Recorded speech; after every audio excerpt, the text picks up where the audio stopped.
want to think about the self-existence of God. It's an aspect of his eternity, and yet it differs from his eternity.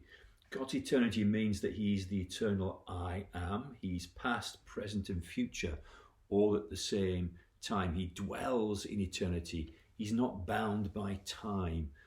But his self-existence begins to answer the question that's on many people's minds: who made God? It's a question that we ponder. It's a question that certainly applies to the physical universe.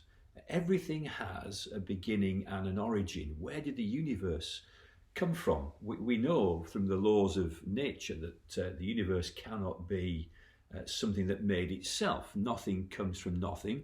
Nothing ever could. The first law of thermodynamics tells us that energy and matter can neither be created nor destroyed, but just change from one form into another.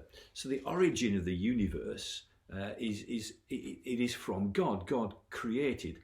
The universe cannot be eternal either. We can't simply say, well, I don't believe in God, and although it didn't make itself, it's just always been there.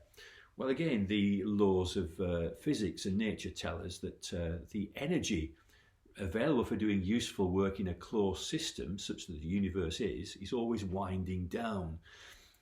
So fires cool down, energy winds down, batteries run out of power.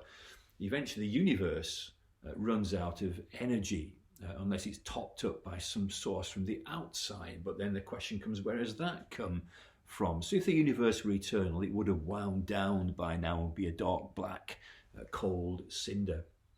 But when it comes to God, the question is, well, who made God? Well, God is independent of the laws of nature. God is not governed by the laws of nature, because God is, by definition, pure spirit.